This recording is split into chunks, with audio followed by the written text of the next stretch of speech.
from energy transition to the circular economy.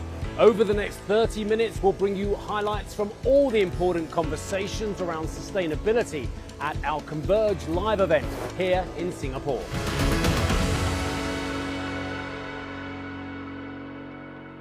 This isn't about net zero or sustainability without profit. If there was one message I would want you to take away from this conference, and other people want you to have other messages, it's that actually profit and the move to sustainability, guess what? They go hand in hand. These three amazing businessmen and women wouldn't be here if profit wasn't involved. Do you think IBM would be doing that? Do you think Sabanci would? And as I say, Sun Cable got some extraordinary moves as well. So we have an investment holding company investing in 5 different verticals: digital, material, mobility, energy, climate, and finance. But we have to find a common denominator. And for us, the common denominator is sustainability. So we are investing future technologies with the common denominator of sustainability. And our investment criteria, we first look to strategic fit, second look to sustainability fits, and then we look to the financial feasibility of that project. We have already deployed $60 million to 10 direct and 6 funds of fund investments just in energy and climate technology. Because, the biggest problem of renewables is the interruption. You have 8 hours sun and then you are closed. But we need, especially with AI infrastructure, with new data centers, we need continuous base load, but clean energy. I've got a man in a moment who'll be talking about what one of the solutions might be for continuous base load as well. But we'll come to that after Christina, because IBM, what a journey your company is on as well. But it's not just about what you can provide for clients in terms of energy solutions and technological solutions. It's about what you can do on your journey yourselves as a company. Do you want to just explain to us how that's going? We actually put our first environmental policy in place back in 1971. 1971. I was a young chap.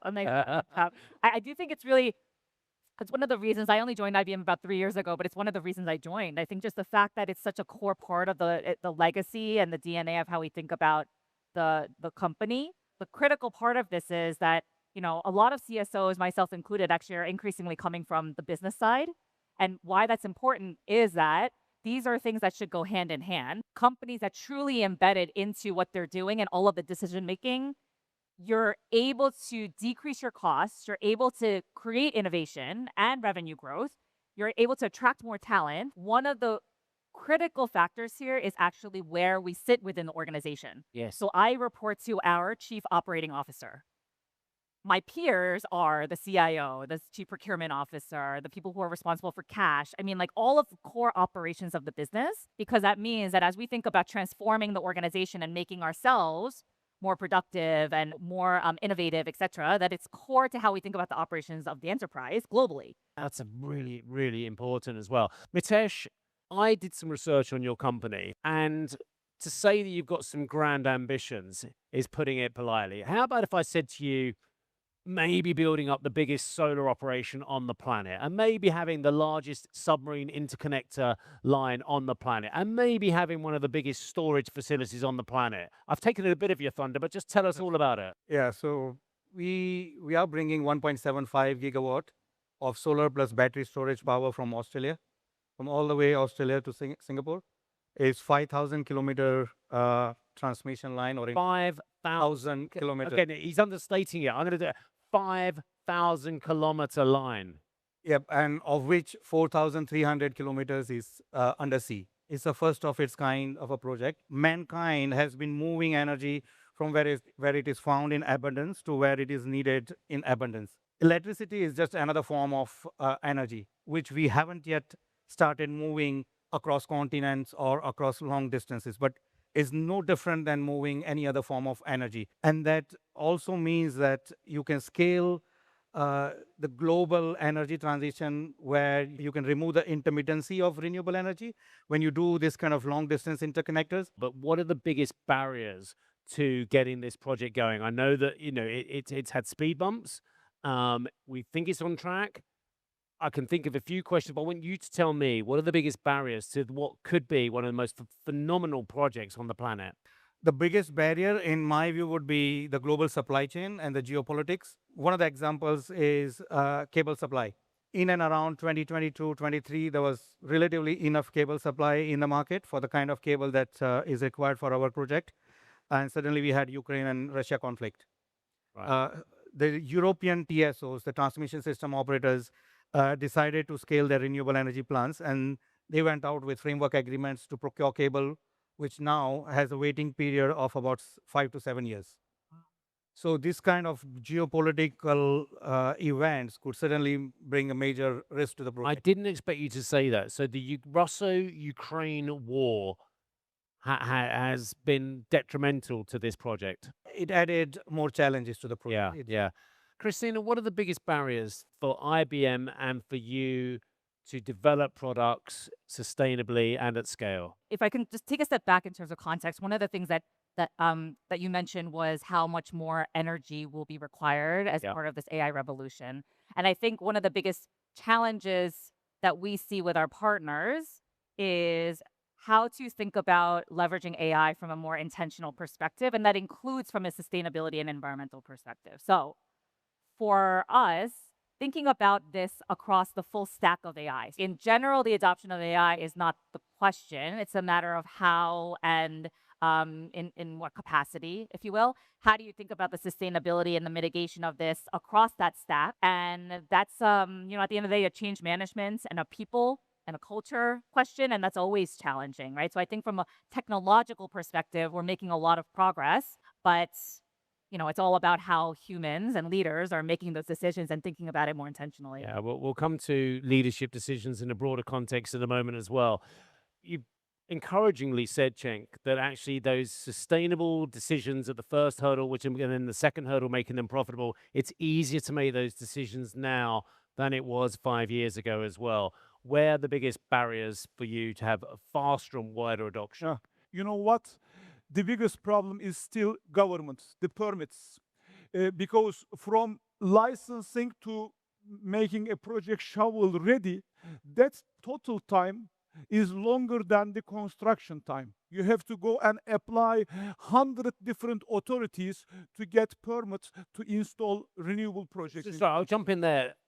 In the States? In United States, same. Europe? Total project development time is changing. But I'm going to jump. This is nonsense, isn't it? And I'm not talking about the States. I'm going to talk about Europe, for instance. I spoke to the CEO of one of the biggest turbine companies in the world, and he said to me, my permitting's taking 5, 10 years for some of these as well. But funnily enough, and he was angry, he said they managed to actually get the permitting for an LNG terminal on the north coast of Germany within about 6 days.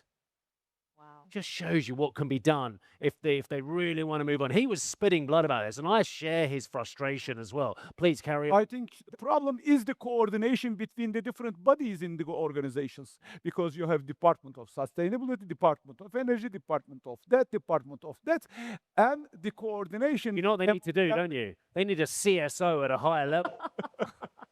We've already established that.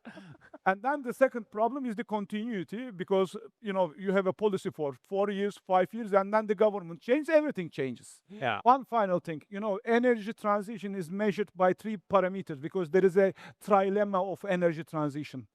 It should be equitable, so affordable energy and accessible energy, because for most of the developing countries, energy is not there yet. Forget about transforming it. Second, it should be secure, so there should be constant supply of energy, especially it's more critical right now with AI. And third is it should be sustainable, so decarbonized. And the country's performance is measured based on these 3 parameters worldwide for many years. And unfortunately, most of the financing goes to the developed countries and China, not developing countries where people need energy. Benedetto, so great to see you. Thank you so much for joining us. I realize that you are the man that everyone wants to take a selfie with. Wherever you go, everyone wants to take a selfie with. No. So it's great to see you. I know you've kept it very secret about what that EV Ferrari will look like and sound like, but just between us. Between us, yes. Between us. Is there anything you can tell us about that all-electric car, the first ever for Ferrari that's going to be launched sometime in October? Maybe a couple of things. It will be a car with 4 wheels. Okay, that's good. And the steering wheel because you never know. Today, you may not even have a steering wheel, but it will have a steering wheel because I believe that we believe that our Ferrari must have a man behind it, not a computer. I mean, there's a lot of questions about demand for EVs. Ferrari is its own thing. It's not a car company. But do you think there'll be demand for an all-electric Ferrari? I think this is one of the decisions that we are more proud of because during the last Capital Market Day, we as a company said that we will make three kinds of cars. The traditional one, the combustion, the hybrid one, and we'll make also electric. 2 days ago, I was in Milan and I met 52 CEO for an event. And I did a kind of survey. And out of these 52 people, 20% of the people, not our client, were willing to take an electric car. Because I believe that our client, some of them will never take electric. Some of them will take also electric, and then we'll pull in clients that are new. So are there clients that will only take an electric Ferrari? Yeah, there are. You know, there are some clients telling us, I cannot take a combustion engine because I would not be coherent with what I'm teaching to my son and my daughter. Sometimes it's funny because I have the father and the son. Because the different generation, different kind of, let's say, interest. So we are on track and we will unveil electric car in October this year. It's very exciting. We can't wait to see that. And the last time you and I were together, it was in Maranello. You were opening your new factory there where you can build, as you just mentioned, any of the 3 engine types that you produce, the powertrains. And you told me that a luxury company is a company that is using technology, innovation, storytelling, and heritage with the ultimate goal to feed that emotional side we all have. You have reminded me since the day I met you that you are not a car company, you are a luxury company. Those first 2 things you mentioned, technology and innovation, how do you apply those at Ferrari? That's a good point. I think that for a company like ours, technology is key because you can also be a luxury company with not a lot of technology content. And I have to say that one of the reasons why I also selected to join Ferrari is because you have these 2 dimensions. You know, the technology innovation and the luxury dimension, because you can express, you can do something with the magic of the technology, something that is touching the emotion of the people.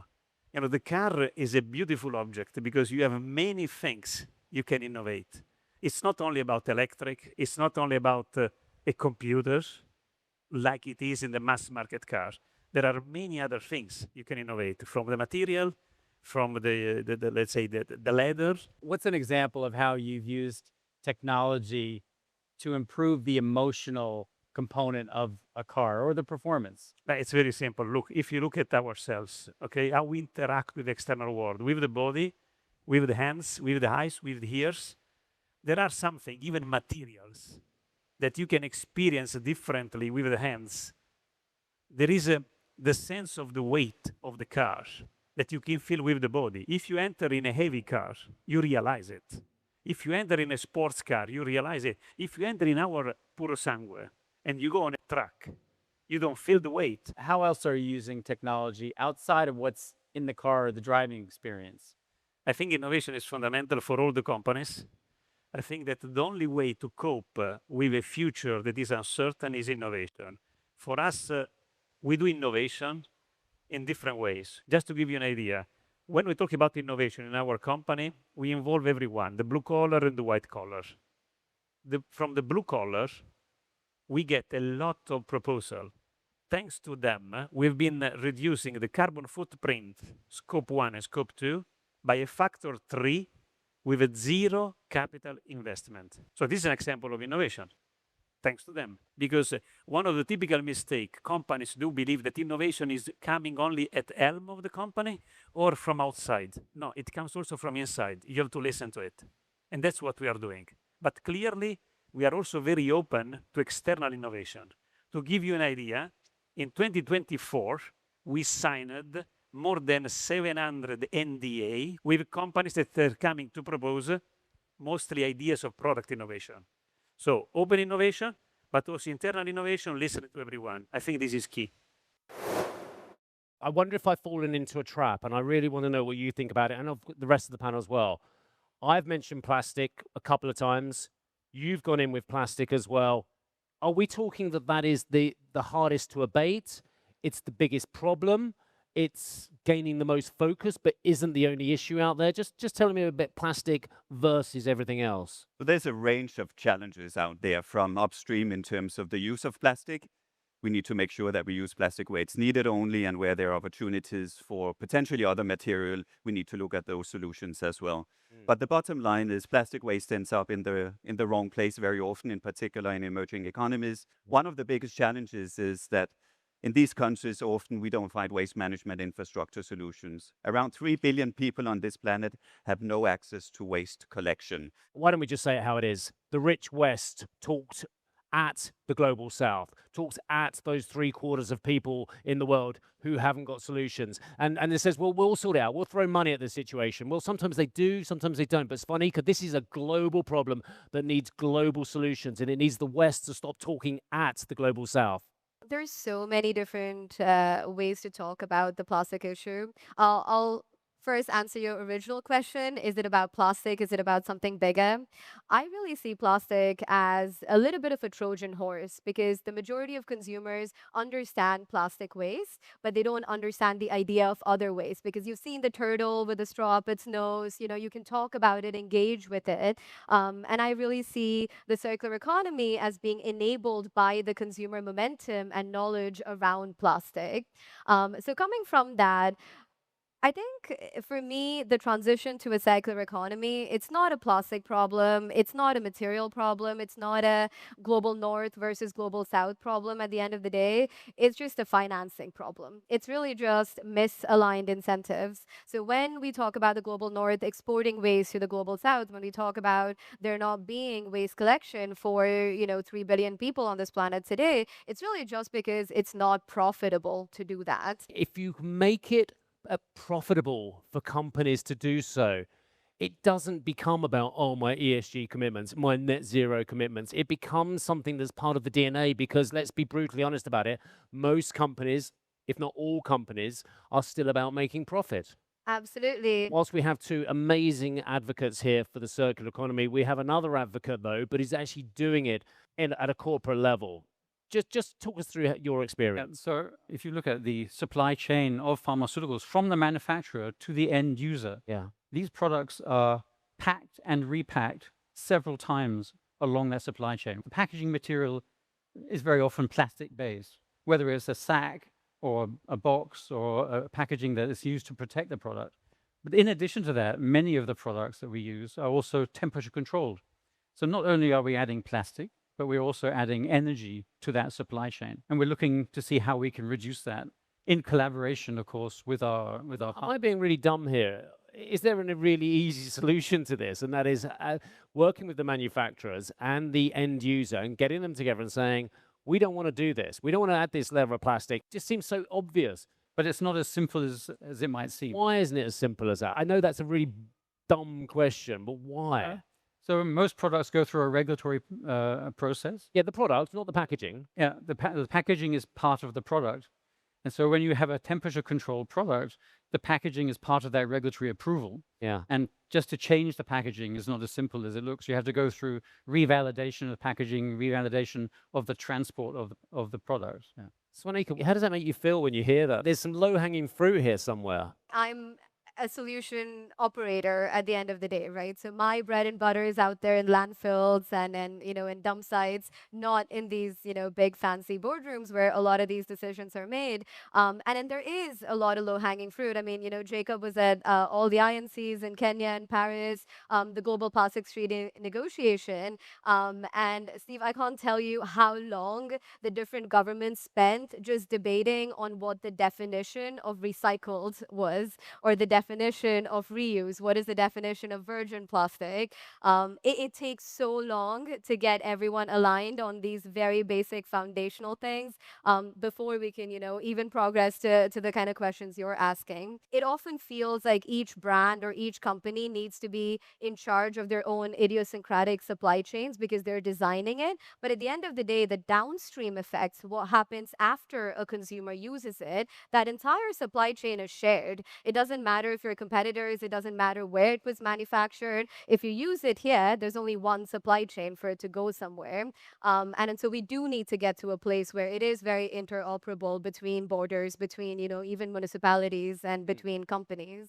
Did you want to come in on that? And that's exactly what it is, right? You can't solve this problem alone. What are you actually doing in terms of providing solutions that then can be put forward for financing and then put forward for scale? Give us a very tangible example that our audience can take away. One of our biggest areas of intervention right now is in Indonesia, where we're working with the government of Indonesia. We are working with the Asian Infrastructure and Investment Bank and the Alliance. So pooling capital, so what we call blended financing. So philanthropic capital is what we are sitting on. It's public and private capital coming in from the bank and from the government. And what we're putting in place here are large-scale waste management infrastructure solutions. So working in communities at scale, here we are talking about 10 million plus citizens that would benefit from our work. So really trying to move the needle in preventing leakage, getting the sorting in place at the level of households, getting it to the centralized sorting centers, and then getting out the material that contains value so we can recycle. Tell me about scale. Apart from financing, the other way we can scale this up and make this enormous solution. Svanika, why don't I start on you on this one?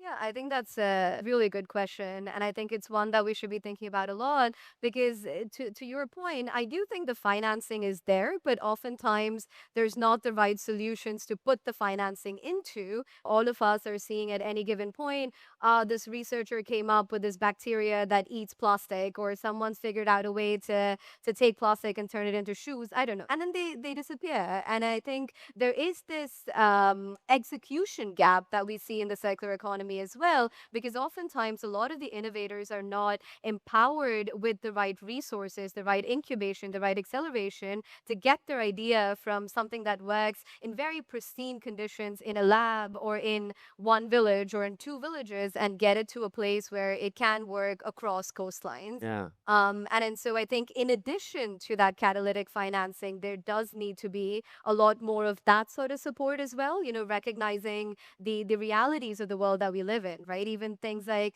how do you help someone deal with child labor or bonded labor in the global south, which is extremely prevalent in the waste management sector. No one's going to invest in a supply chain that has, those sorts of issues. And I think that I see to be an extremely large hindrance to scale. Just building on that, I think an enabling policy environment is important for going to scale as well, right? And again, you mentioned it, governments are negotiating a global treaty on plastic pollution. When they conclude those negotiations, that's going to be critical. We're going to start driving a pull as well in terms of demand, going back to talking about circularity, right? We're hoping to see recycled content as an element of a future treaty as a requirement. And the second that you start putting that in, then you're going to see the capital coming out, you're going to see the collaboration happening, and then you're going to start moving to scale. Let's scale up, let's have more knowledge, let's have more collaboration, and let's stop talking to the global south rather than with the global south as well, and give them more solutions as well. John, Svanika, Jacob, thank you very much indeed for your time. Thank you. Thank you. That's all for this edition of Converge. For more highlights, you can scan the QR code on the screen now.